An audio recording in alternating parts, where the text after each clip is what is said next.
Saudações, querido estudante, eu sou o professor João, seja bem-vindo a mais um vídeo aqui do canal. E hoje, turma, trago para vocês, novamente, mais uma questãozinha do Enem, tá certo? Esta aqui é uma questão de 2016, então nós vamos comentá-la um pouquinho, vamos fazer uma breve análise e, claro, né, vamos tentar resolvê-la juntos. Tranquilo? Beleza? Então, vem comigo, bora lá, vamos ler o enunciado da questão, que é o seguinte. O esquema representa, de maneira simplificada, o processo de produção de etanol utilizando o milho como matéria-prima. Ok, turma, então primeiramente vamos dar uma olhada aqui nesta imagem que representa o processo de produção do etanol. Eu vou até sublinhar aqui no enunciado para a gente não esquecer, porque às vezes a gente vai dar uma olhada na imagem, né, e tem tantas informações ali e a gente acaba se perdendo e a gente esquece que ela representa, né, a obtenção de um produto. E neste caso, esta imagem está representando o processo de produção do etanol. Tranquilo por enquanto? Ok, então vamos continuar. Gente, se eu perguntar para vocês, olhando esta imagem, a figura ali da questão, onde que inicia o processo de produção de etanol? Onde é que ele começa? Ah, João, ele começa ali na matéria-prima, né? Exato, ele começa na matéria-prima, que neste caso é o milho, ok? Então, o milho é a matéria-prima necessária e utilizada para produzir o etanol lá no final do processo. Tá? Então, o milho ele vai ser processado, vai passar por uma série de reações químicas até ser transformado no etanol. Tranquilo por enquanto? Fechou? Então, assim, turma, analisando ainda esta figura, podemos perceber o seguinte, que o milho vai passar, na verdade, por duas etapas neste processo. A primeira etapa seria a hidrólise, ok? Aqui na hidrólise, né, vai acontecer uma reação química, onde nós vamos obter produtos, e estes produtos obtidos da hidrólise vão para a próxima etapa, que é a fermentação. E da fermentação, nós vamos obter mais três produtos finais, que são o CO2, que é o gás carbônico, o etanol, que é o produto desejado, e também nós temos água. Beleza? Então aqui, este é o processo resumido da produção de etanol a partir do milho. Então, como eu já comentei, este processo ele se divide em duas etapas, basicamente, que é a hidrólise e a fermentação. Então, nós vamos comentar um pouquinho dessas duas etapas, começando pela hidrólise, turma.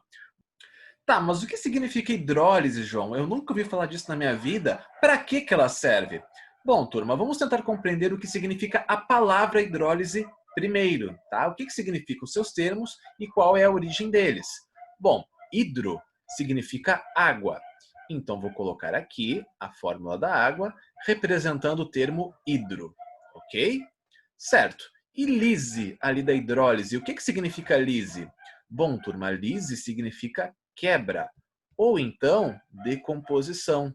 Estes termos aqui são de origem e de natureza grega, ok? Então, hidrólise significa quebra pela água. Quebra pela água, mas o que a hidrólise vai quebrar, João? Bom, a hidrólise, turma, é um método utilizado para quebrar as ligações entre as moléculas, ok? Principalmente de moléculas muito grandes, que nós chamamos de macromoléculas. Macro significa grande, tá certo? São aquelas moléculas muito extensas que vão se repetindo de unidade em unidade, tá? E a hidrólise vai fazer o seguinte, vai quebrar essas moléculas em pedacinhos bem pequenos, tá? Nas suas unidades que vão se repetindo. É como aquele exemplo que eu dei para vocês no nosso último vídeo, né? Pega lá clipes de papéis. Tá? Pega ali os clips e coloca um clips um do lado do outro. Imagina que o clips é uma molécula, é uma unidade. E esta unidade vai se repetindo e vai aumentando a extensão da cadeia, ok? E o que a hidrólise vai fazer? Bom, ela vai separar os clips nas suas unidades únicas novamente, tá? É isso que a hidrólise faz, quebrar a ligação entre as moléculas. Imagine o seguinte, que eu tenho aqui uma macromolécula, tá? Representada aqui pela cor azul, ok? Vamos imaginar que esta molécula aqui é um polímero. O que é um polímero, João? Poli significa muitos e mero significa partes, ou seja, são partes que vão se repetindo ao longo da estrutura. Isso que é um polímero. Nós temos os polímeros naturais, que são encontrados na natureza, e também temos os polímeros sintéticos, que são produzidos no laboratório. né? Como, por exemplo, plásticos. Nós temos os plásticos naturais e também tem os plásticos que são criados no laboratório. Tranquilo? Tá. Entre os polímeros naturais, no caso, né, nós temos um tipo de polímero que é muito interessante, que é chamado de polissacarídeo. Tá, João, mas o que é um polissacarídeo? Não entendi ainda. Bom, bora lá. Turma, poli, novamente, né, significa vários, muitos. E sacarídeo é um termo que representa os açúcares. Então, polissacarídeos, vários açúcares.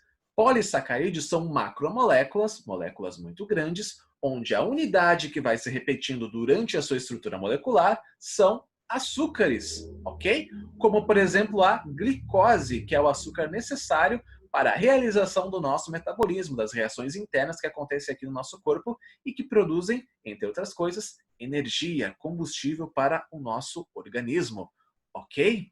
Beleza. Vamos aqui imaginar o seguinte, turma. Os polissacarídeos são essenciais para a nossa alimentação, tá? Então, onde é que nós encontramos eles? Por exemplo, em tubérculos como a batata, tá? Grãos e cereais como o milho, o arroz, né? Na farinha e assim por diante, certo? Estes alimentos são ricos em polissacarídeos. E o polissacarídeo mais abundante aí desses alimentos, nada mais, nada menos é o amido, ok?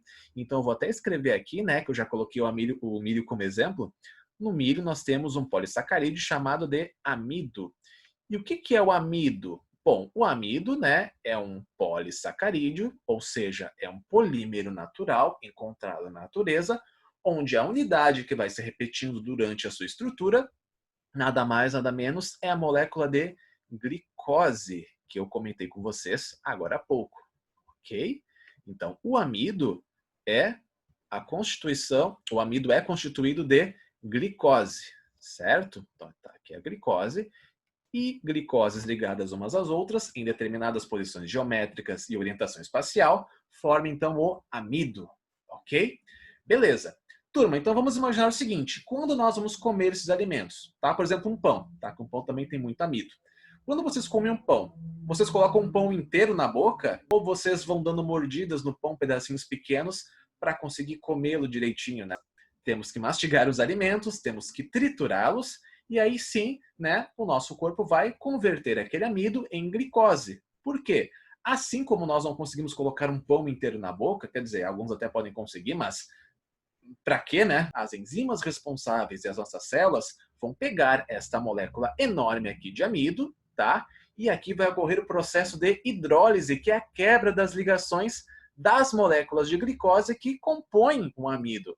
E aí sim, depois que este amido é quebrado, né, suas ligações, nós formamos aqui as unidades de glicose, tá? Que é um açúcar unitário, certo? Não tem mais como dividir esse açúcar aqui. Então, por isso que é importante a hidrólise. A hidrólise também ocorre aqui no nosso organismo, principalmente na alimentação. Então, é isso que vai acontecer aqui no início do processo, turma. Nós vamos pegar o milho, tá? E na sua composição química, ele apresenta amido, que é um polissacarídeo, ou seja, é uma molécula muito grande que apresenta ali unidades de glicose ligadas umas às outras. E para obtermos estas unidades de glicose separadamente, tem que passar pelo processo de hidrólise, que é a quebra pela água. Então, aqui neste primeiro reator que nós podemos observar, nós vamos obter como produto nada mais, nada menos que a glicose, ok? Que é o açúcar já quebrado ali das ligações do amido. Fechou. É para isso que serve a hidrólise, então. Turma, existem alguns tipos de hidrólise. Por exemplo, existe a hidrólise em meio ácido, a hidrólise em meio alcalino, a hidrólise em meio enzimático, onde utilizamos as proteínas necessárias, as enzimas, no caso, e também existe a hidrólise salina. Tá? Então, aqui não especificou que tipo de hidrólise está sendo usada. Provavelmente deve ser uma hidrólise ácida ou então uma hidrólise enzimática, ok? Mas isso aqui não vai fazer diferença para a gente. Até pode ser um tema para um próximo vídeo. Depois aqui desta etapa, vai iniciar o processo de fermentação. Bom, turma, a fermentação é um processo bioquímico natural onde micro-organismos vão converter açúcares em álcool e gás carbônico. No caso aqui é uma fermentação alcoólica. Como que a gente sabe disso? É porque o produto desejado aqui, né, e o produto obtido, é o álcool, o etanol. Então, aqui neste último reator, nós vamos ter o açúcar, tá? Obtido através da hidrólise do milho, dos grãos de milho, né? E este açúcar, né, ele vai servir de alimento para micro-organismos chamados de leveduras, que podem ser bactérias ou fungos. Aqui, no caso, o mais comum é colocar um fungo chamado de Saccharomyces para se alimentar ali da glicose, e este fungo, enquanto vai se alimentando, vai produzindo aqui os produtos etanol e gás carbônico, ok?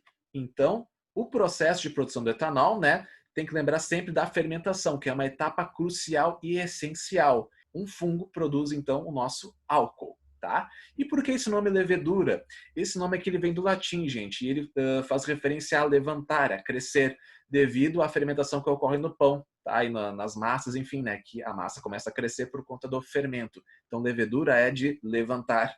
Nós também podemos comentar que este processo aqui, da fermentação, é realizado também para a produção de energia própria dos micro-organismos, tá certo? E é realizado em meio anaeróbico. O que é um meio anaeróbico mesmo, João?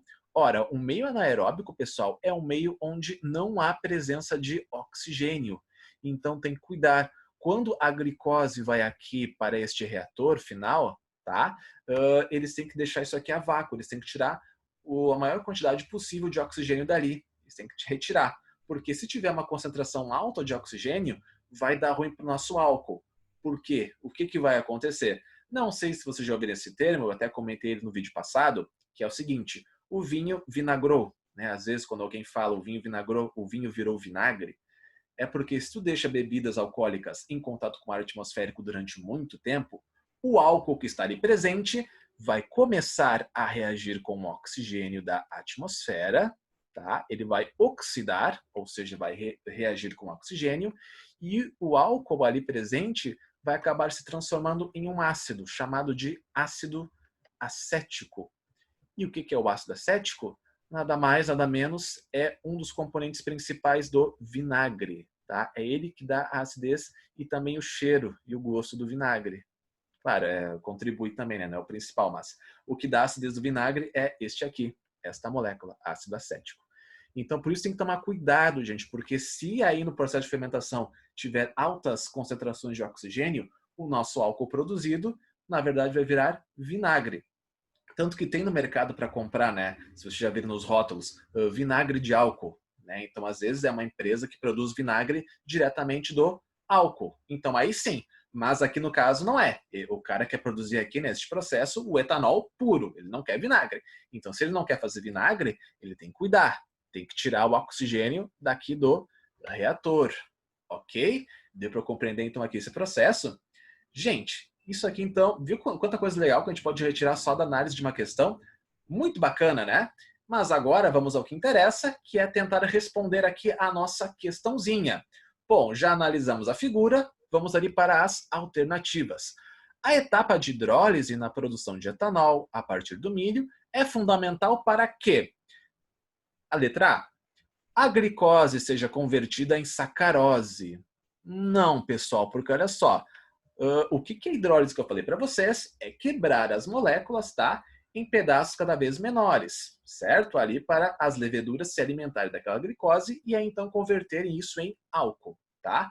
O que é a sacarose? Bom, a sacarose é um açúcar, vou colocar aqui sac de sacarose, tá? É um açúcar de mesa, é o açúcar que nós compramos no supermercado, ok? E a sacarose é formada por dois açúcares, que é a glicose, mais a frutose, que é o açúcar encontrado nas frutas, certo? Então, a união desses dois açúcares aqui, ou seja, a ligação entre esses dois açúcares, glicose e frutose, dá origem à sacarose, que é o açúcar de mesa que nós compramos no mercado, certo? Bom, a hidrólise não é para juntar moléculas, a hidrólise é para quebrar, então a alternativa A não é, já bota um X aqui, não é. Tranquilo. A letra B. As enzimas dessa planta sejam ativadas. Para que as enzimas dessa planta sejam ativadas. Não, a hidrólise não é isso. Nós sabemos que a hidrólise é quebra. Olha aqui, está bem escrito aqui em cima. É quebra pela água, é quebra de ligações. Então não tem a ver com enzimas aqui no caso. Se ele tivesse colocado ali hidrólise enzimática e tal, A gente até poderia pensar alguma coisinha, mas não é, tá? Não é. Bota um X aqui, que não é. C. A maceração favorece a solubilização em água. Não, pessoal. A maceração é um processo ali mecânico, né? Nós temos que pegar o milho e começar a macerar os seus grãos. Ajuda ali na hora de fazer a hidrólise, tá? Porque quanto menor ali o grão, quanto mais macerado estiver o grão, mais favorável vai ser a hidrólise. Mas também não é essa questão aqui, tá? A maceração é um processo ali mecânico, não é químico. Ok, D. O amido seja transformado em substratos utilizáveis pela levedura. Olha só, vamos rever aqui, ó. No milho nós temos o amido. No amido temos glicose, certo? Então a hidrólise vai quebrar o amido em moléculas de glicose e esta glicose vai ser consumida pelas leveduras e as leveduras vão transformar a glicose em etanol e gás carbônico. Ora, é bem isso aqui, né? Porque se tiver só o amido ali sozinho, claro, até pode dar certo, mas é um processo muito mais demorado. Por isso que a hidrólise é essencial, que ela vai acelerar aqui todo este processo. Então, a resposta certa, que faz mais sentido aqui no caso, né, é a letra D. A etapa de hidrólise é responsável para que o amido seja transformado em substratos, né, em substâncias, moléculas utilizáveis pela levedura. Mas vamos ver só a E para ver se ela tem algum sentido ou não. E aí? Os grãos com diferentes composições químicas sejam padronizados. Não, pessoal. Se a gente quer padronizar os grãos, nós temos que colocar uma peneira, tá? E também um processo mecânico. Não tem nada de processo químico aí. Quando eu falo de processo químico, eu quero dizer o seguinte: transformar uma coisa em outra completamente diferente. Então, eu transformo um amido em glicose, tá? São compostos diferentes, tá? Por mais que eles sejam complementares, né? A glicose forma o amido, mas são compostos, são moléculas diferentes, ok? Então, aqui, ó, essa parte aqui dos grãos, não tem nada de química aqui. É um processo também mecânico. Então, turma, conseguiram compreender um pouquinho dessa questão? Acharam muito difícil? Tem muita coisa complicada aí no meio? Ou deu para compreender melhor um pouquinho aqui com a explicação? Olha, espero que sim, tá? Se nós fôssemos ver o processo em si, né, lá na escala de laboratório ou escala industrial, é bem mais complexo e envolve outros fatores ainda. Mas para nós, por enquanto, isso aqui está ótimo, ok? Para respondermos a questão. Turma, muito obrigado pela participação de vocês, muito obrigado por assistirem até o final. Fiquem com Deus e até o próximo vídeo. Tchau, tchau, até mais!